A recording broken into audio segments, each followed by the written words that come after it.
Hello and welcome everyone to the Solo Multimedia Podcast, where I give you my unfiltered takes straight off the cuff. And today I'm going to be talking about The Northman, a new film from Robert Eggers. But before I get into that, I just want to say I apologise for the exceptionally long wait between episodes. I've been really busy. I'm hoping to get back into it this week, essentially.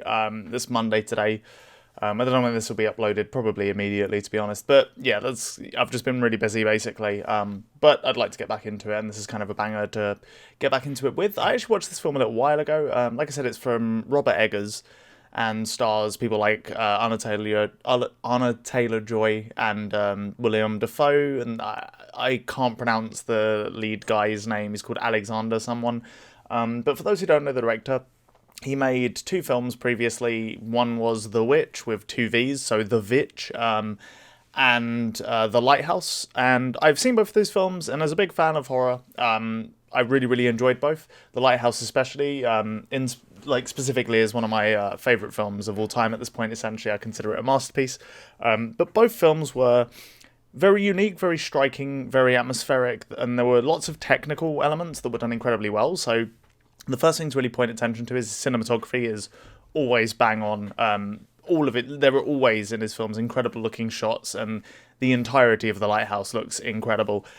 I would say also his attention to detail in historical settings is always much appreciated. He has a real good ability to research and kind of bring to life these settings that he places people in. So the first film was in New England, and there was a lot of the speech was very true to that setting. And when it comes to the lighthouse, there was two wikis looking after a lighthouse, and it was very true to sailors of like the 19th century, I'm pretty sure was the time period. But I'm not a historian, I don't know a ton about that stuff. But regardless, these small details do draw you into his films a lot. And with The Northman being a Viking film, there's definitely a lot of room for this. But the first thing I'll say right off the bat is, overall, I thought the film was really good. I think a lot of people will come away thinking it was probably worse than the previous two films, and I can completely understand that. But it was still weird and arty enough for me to grapple onto a lot of the thematic things it was doing, which I can really appreciate. And also, like I said, the historical attention to detail was definitely here as well.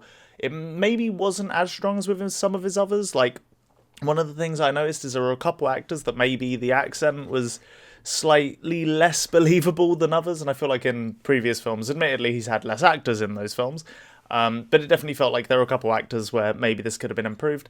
But overall, yeah, just from start to finish, you have a really, for the most part, blood-pumping, kind of like very straightforward revenge story that draws from a lot of people would recognize it as Hamlet, but it's actually based on the story that Hamlet was based on, called Amleth, which is an Icelandic myth or tale or whatever. And so it's, a story about revenge and kind of a Viking almost realizing things about his world that he didn't initially kind of realize. But basically, the first, I'd say, third of the film is just very fast-paced, lots and lots of plot beats, lots and lots of action, kind of all the way through. And the first third of the film has a decent amount of that kind of Eggers weirdness with a lot of the spirituality side of things, and bringing these kind of rituals that the Vikings had to life and put on the screen. And it works really well.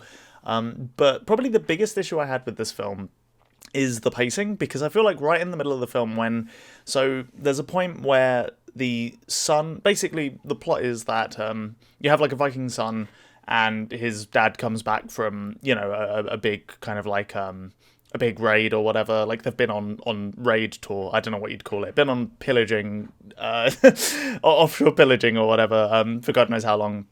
And when he gets back, essentially his brother ends up killing him and betraying the family, and he ends up pillaging the village that he kind of like takes over, the village that was under the jurisdiction of this Viking.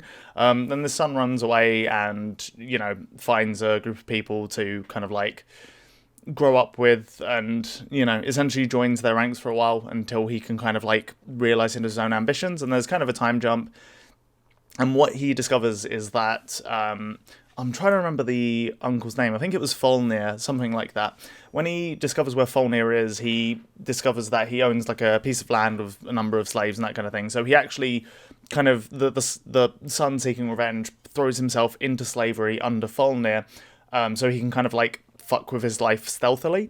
But the portion of the film where he is just like fucking with this person's life or being a slave, essentially, I felt was dragged out too long and got too repetitive. It was also less visually interesting because you had less of these kind of like really breathtaking, like darker shots in these strange kind of like ritual places. It was more just like big grassy fields. They weren't like ultra lush or anything, but they did look pretty nice. But yeah, the pace at this point in the film does get kind of killed. But once he starts enacting his plan, he starts killing off certain slaves, doing almost like demonic stuff, I guess you could say, to some extent, to, like other members of his family and stuff like that. Starts really, really screwing with the guy. Then the film picks back up, and as it runs into the end, I actually really enjoyed how it, like, concludes and whatnot. So overall, I thought the film was really good. The plot was very basic, and it was probably the weakest element of the story, but the way it was presented was still... it was the weakest point of the film, but the way it was presented was still really interesting, with loads of kind of like trippy visuals and the kind of thing you'd imagine from Eggers. And like I said, there were kind of interesting thematic ties into other types of things, because spirituality and kind of like fate is almost like a fairly big theme in the film. And then, you learn, I won't spoil it here, but you learn things about essentially the events that happened while the main character was a child that, he essentially throws off what he believes to be true. It still ends in, I don't want to say a predictable way, but it still goes in the direction you're probably expecting to have happen. So it doesn't like completely throw off the story or anything. And you still get like, a very epic clash at the end. But yeah, no, overall, the film is definitely worth watching. I thought it was really good for the most part. I guess one of the things that was slightly unfortunate is I almost feel like this director's probably better at working within a slightly smaller budget, because the budget for this film was significantly bigger, and this was, in a sense, like an epic, I guess you could say. It involved a lot of actors, a lot of moving parts, tons of action scenes and stuff like that, and a lot of that was pretty well done, but it did lose some of the charm of his like smaller cast. I think this director is really good at bringing out just very good performances from a small cast of characters with somewhat complicated relationships, or at least layered relationships. And there is some of that in this film for sure, but it's nowhere near as strong as in the other films. All the motivations are a lot more kind of simplistic, which again makes sense for the setting and time, but I still feel like that part of the film was left a little bit lacking. But overall, I have to say, obviously didn't prefer this to the Lighthouse, but that really isn't a surprise. I wasn't expecting to, by any means. So that wasn't really a disappointment as such, but I did think this film ended up being probably slightly better than The Witch. I do really like that film. I think that film is probably more unique than this, I'll say, but it was very much like a directorial debut and had a lot of fairly obvious flaws, in my opinion. I thought, elements of it were fairly predictable. Some of the acting was surprisingly subpar for how good the performances are in the rest of, or the other two films he's done, in my opinion. So yeah, The Witch was... and also the other thing is The Witch probably goes a little bit too off the rails at the end, and it's a little almost jarring. But yeah, I would say I probably prefer this to The Witch, but it's not quite as good as Lighthouse. I definitely highly recommend everyone go and watch it, though. It's still a great film. It's bombed in the box office so far, so that's unfortunate. But either way, whatever this director does next, I'll 100% be going, because it will be, at the very least, interesting. So yeah, all of his three films are quite different from each other, and I'm really curious to see what he has coming up next. But yeah, I enjoyed it. Definitely go watch it. I hope you've enjoyed listening to this, and yeah, peace out. See you all around.